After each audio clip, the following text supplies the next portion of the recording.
Welcome back to part 2 of Flowers in a Glass. As a reminder, this is a Mother's Day / any day type of painting.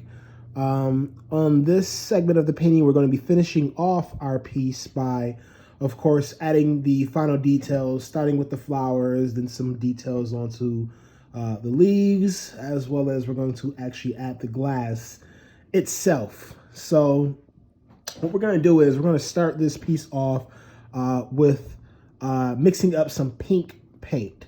So we're going to mix up some pink paint. To get pink, we need red and white. So with the smaller of your two brushes in your kit, this is the brush you're going to use, whether that brush is a pointer brush or whether that brush is a small flat or a medium flat.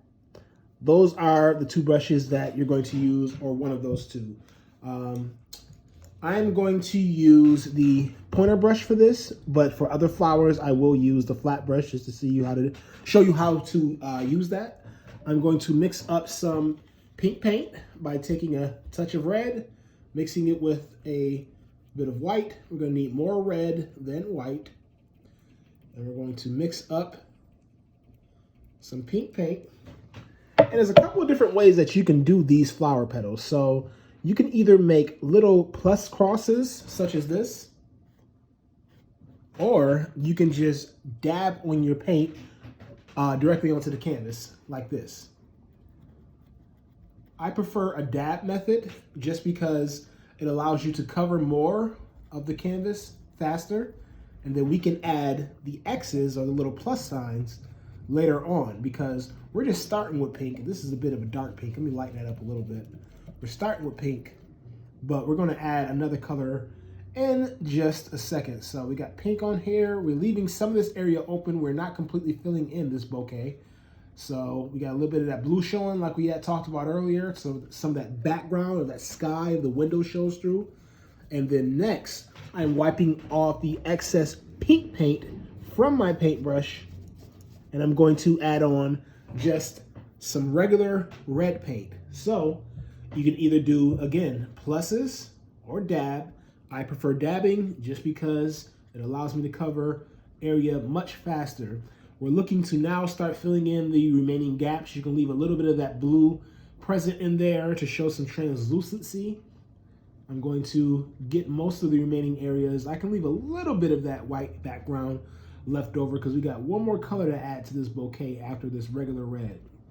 So just like most of the other blends that we've done, we want to find the right balance between that regular red, that pink, and the next color that we're going to blend together, which is going to be white. So we got pink on there, we have red on there. I'm wiping the excess paint from my paintbrush onto my paper towel. I am not dipping my paintbrush in water just yet.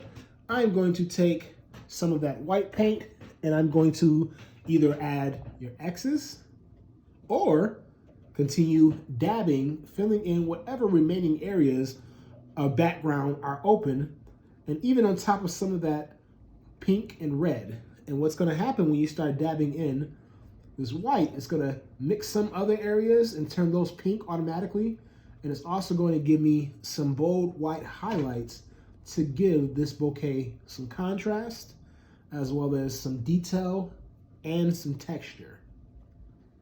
So if you have decided to dab your paint on, you are using this a bit more paint than usual, especially from our first half of this painting. So naturally, this is going to take a little while to dry, maybe about 15 minutes or so. So keep in mind, if you want to add more to this painting before it's completely dry, just don't. Just wait until it's completely dry and then add it on, because these dabbed on flowers and textures are kind of building up on one another. They're globs of paint and they're going to take much longer to dry. So if I want to add more red or pink into that later, I can do that once it's dry in a few. But I'm going to jump to the next bouquet, which is going to be purple. So this bouquet back here and over here, we're going to group those together and make those purple. But first, I'm going to rinse off my paintbrush. And after I rinse off my paintbrush, I'm going to tap it on the side of my cup. I'm going to dab both sides off on my paper towel. And I'm going to grab my purple from there. So I'm essentially doing the same thing. You can either use your pluses or you can dab it on. I'm going to continue to dab on. Again, I may switch to the small flat brush just to show you how that looks, but you use both these brushes the exact same way. I'm going to take my clean paintbrush. I'm going to grab some purple paint. I'm going to look at these two bouquets in the back corner and the back left as well. I'm going to dab on random bits of purple, leaving some of that background blue and white exposed. Some of that purple may touch that red a little bit. The only thing that's going to happen is it's going to turn more violet, so don't be too concerned if that happens. So I got most of that covered. I'm going to jump over here. I'm going to cover a bunch of this. Again, same exact thing, leaving some of that blue exposed, leaving some of that white background exposed, because we're going to mix in some other colors in a second, 2 other colors specifically.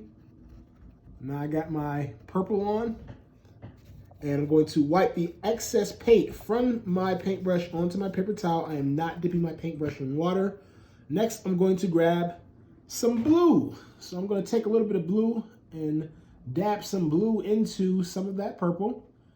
It's going to mix together. These colors are sibling colors. These colors merge well together no matter what tone of purple and blue.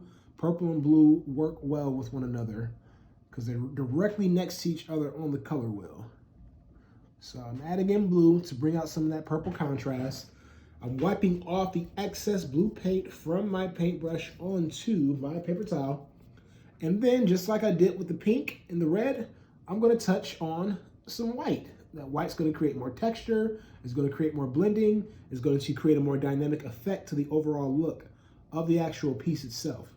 So I'm adding my blue here, my white here, and I'm adding my white onto this one over here as well.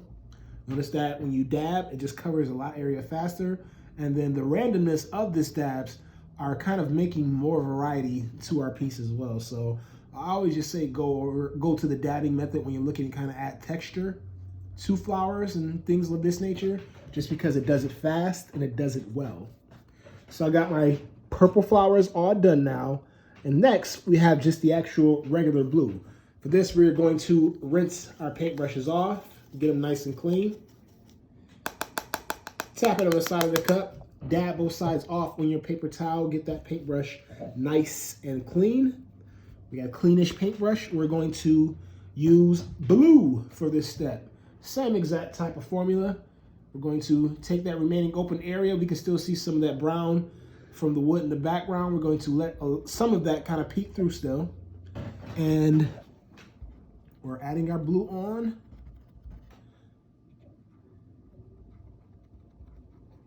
Letting some of that brown peek through, letting some of that white peek through, because we're getting ready to blend it in. In just a second, I'm wiping the excess paint off of my paintbrush onto the paper towel. I am switching to white paint and getting the remaining areas with that white paint. It's going to blend together for me and make a different effect.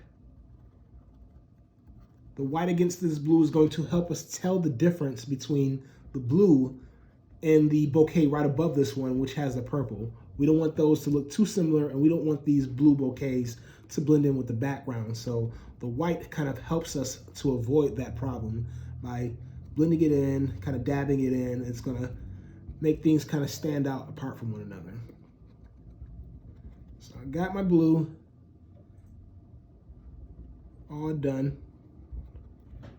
So that's our blue. We can add an outline if we want in just a little while. It's completely up to you, but make sure you get your edges so that you can't see those Sharpie marks anymore. Those Sharpie marks at this point are gonna do a bit of disservice to our overall piece. So when it comes to things like the actual flowers themselves, make sure you can't see none of those Sharpie lines. Other parts of the painting, you might be able to get away with it, but not this part. So I got those bouquets already filled in. The next thing I'm going to do is just add some more final details to my piece. So I'm going to start with the actual glass itself. So what we're going to do is, you can continue using your pointer brush or your small brush. I'm going to switch to the small flat just to show you what that looks like, but you can do the exact same thing again with your pointer brush. I'm going to mix up some light gray paint. So to get gray paint, we are going to mix some black with some white. We're going to use more white than we are going to use black. Just need a little bit of black and a bunch of white. We don't need too much of this, no bigger than the size of a dime. So you're gonna need just a teeny bit of paint. So what I'm going to do is I'm going to mix up my gray paint by adding that black with a little bit of white. You can find a clean area on your flat surface to work with. You want it to be like a nice light gray, almost like a ash gray. So not like really a charcoal gray. You don't want it too deep and dark, but we want it nice and light. Something close to this. I know it's a little hard to see that, but a light gray paint. I'm not gonna need much of it. So what I'm gonna do with that is start defining my actual glass jar. So my glass jar is going to have some ridges on the top of it. I put one small ridge here, one small ridge here, maybe a bit harder to see. I'm zooming a little bit, so we got one small gray ridge right there, and then I put one second one right underneath that. Zoom back out. So 2 ridges there. That's going to show the edge of my glass. And this is like a mason ball type jar, so that's why those ridges are there. Then we're going to define the left side of our jar, and we're using gray paint so that when we add white paint later, it stands out. So I'm going to add the left side with a slight bulge going right below that leaf. Mixing up my words. Curve it over a little bit. Now I'm painting from the side, so I want to make sure that I don't make this jar crooked. So I'm adjusting my position real fast. I'm going to come back over here. I'm going to add a symmetrical, or almost as most symmetrical as I can get, to the opposite end. And then we're going to close it off at the bottom with this gray paint. Now we got the outside of our jar defined. We want to define the inside of our jar by adding a back edge to show that this jar is clear and transparent. So I'm going to make a curved line opposite of the one at the bottom to show the opposite side of our glass. So again, we have our 2 ridges up here, 1 and 2, and then we have our left side, right side. Try to make them as symmetrical as you can. Close them at the bottom, and then take an opposite curved shape or curved line, like a frown, or as opposed to a smile, and kind of curve it on the inside with gray paint. So this is just to begin our glass. We want to let that dry, and in a second, we'll add more paint to that once that's nice and dry. While we wait for this to dry, we're going to add some more details to our leaves to kind of finalize those just a little bit. So to bring out the highlights in the structure of those leaves, I want to add a little bit of yellow paint. So I'm going to take just some yellow paint and kind of identify the actual structure of the leaves, the vein type shapes. Kind of bring those out in a very, very random way. I'm going to add those to the other plants as well. You do not have to do this in yellow. You can also use white. I'll go over this in white just to show you what that kind of looks like. But we're making the inside shape structure of those leaves just to add more detail and character to this piece of art. So I got the yellow. You can see it okay, but it's not as dynamic. So what I'm going to do is I'm going to grab just a little bit of white as well and put it right on top of that yellow. And the white should make a bit more of a dynamic difference.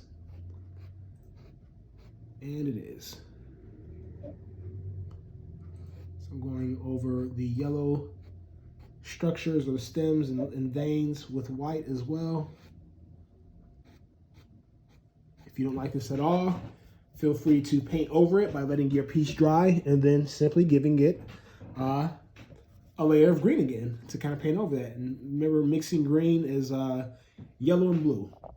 I'm going to add a little bit more variety to my leaves by adding a couple of areas of white. That's just going to add some more texture and extra character to the leaves. But I'm not going to overdo it because it may get away from me. So I got some details on my leaves.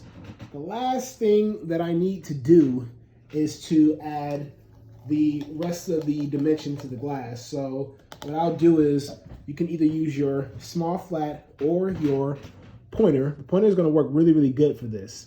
And you're going to take some white paint, and that gray should be dry enough for us to go right over it as long as you didn't go too thick.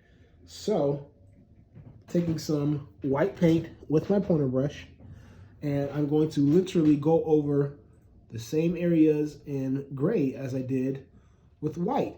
And that white paint's going to bounce against that gray paint because we can still see some of those areas of gray paint, and it's going to give us a little bit more dimension, which is why we did the gray first as opposed to doing the white first and then the gray over it.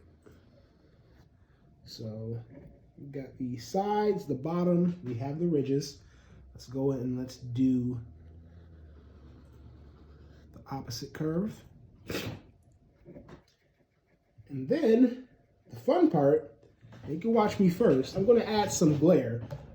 The flat brush will work a lot better for this effect. Again, if you don't have a flat brush and you only have a pointer brush, that will work. Just in the past, I've noticed that for things like glares and different things that we're about to make, the flat brush just has a lot more of a texture to kind of help us achieve that, as the pointer brush is a bit more smooth. So I'm going to grab just a small touch of white paint, and I'm going to add 3 curvilinear lines or glares to kind of show the dimension of this glass. So I have one right here in the middle, and I'm kind of curving it. Second one is going to be to the left of that first one. Notice how I'm curving my brush strokes a little bit to show the 3 dimensions, the 3-dimensional property of the glass. You can go a little bit deeper with the white glare.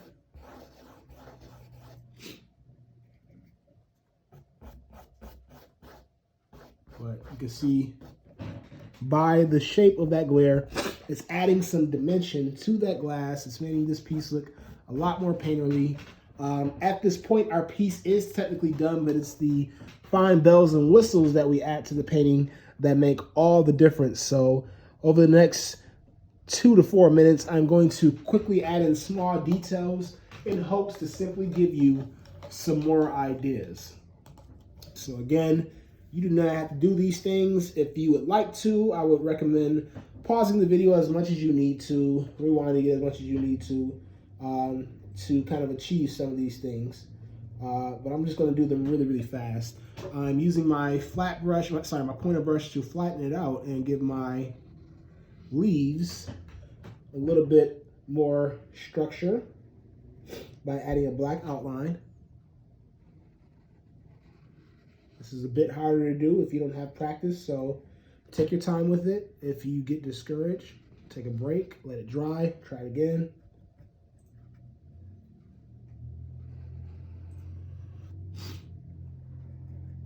So I'm getting this other edge over here.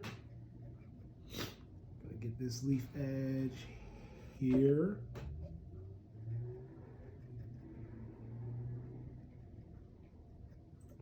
Get this edge here, then here, and then here. And then I'm going to add a little bit of black to the center just to keep consistent with that structure. Not a lot of black, just a little bit.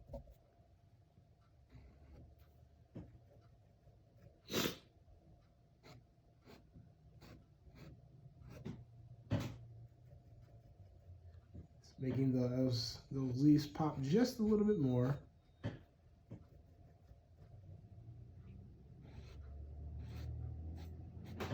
So we got details on the leaves. Now, just to give you more ideas, we can add some more detail to the wood. Once our paint has been fully dried on there and we paint over that paint with more colors, those colors appear more vibrant just because acrylic paint needs something to stick to. So if we have a base layer of acrylic tones, we put more tones over that, then those tones that we add are going to just be a lot more vibrant because, again, that paint has literally something to stick to and pop more. So I'm going to add some of the wood, add a little bit more detail to the table, these white highlights. This adds to our overall piece.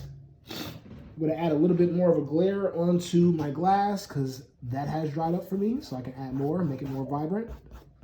And then notice that the up and down brush strokes, the vertical brush strokes in our window that we painted earlier also help to make that three-dimensional shape of that glass, which is another reason why we decided to do that. The last thing that I'm going to add is just some final detail to my glass by simply adding one of those mason or ball logos to it. For the point of this, I'm going to add the word ball. I'm going to kind of curve it how they usually curve it and spell it. Of course, we got B, we got the A, and then we got the two L's. This is all cursive. Then it has a little bit of a line going right underneath it, kind of curving out too. It's harder to see, especially on camera, but in person, it pops a little more. And I can add some white to parts of that to help bring that out. And of course, when those dry up as well, you can always add more detail to that as well. That'll help you out. But another thing that I want to add to finally be done with this piece is I'm going to add one more leaf kind of hanging out at the bottom of this piece. So I'm going to take a little bit more green from earlier, and then you can kind of freestyle paint in that leaf, fill it in, give it a stem, add your tints, add your shades. And then when that dries up, of course, you can give that more structure like we did. For the sake of this video, I will not wait for that to dry up. You can try that on your own or by rewinding the video or going to the first part to kind of see how to do those things. But the last thing you want to do to your piece, very important, is to simply sign your name, whether you have a Sharpie marker or if you want to use the paintbrush. Initial it, sign it, let people know that you created this masterpiece. So, there it is. We have flowers in a glass, the perfect Mother's Day activity or perfect any day activity. So, again, if you want to add more details to this, wait till it dries. You can add more highlights. You can play around with giving your flowers some more details by adding some yellow to the flowers like this to kind of make those flowers pop a little bit to show the centers of those flowers. But whatever you want to do to your painting at this point is completely up to you. I encourage you to get as creative and wild as you like. I want to thank you for deciding to paint with me. I hope you had fun, and I hope to see you again in the future.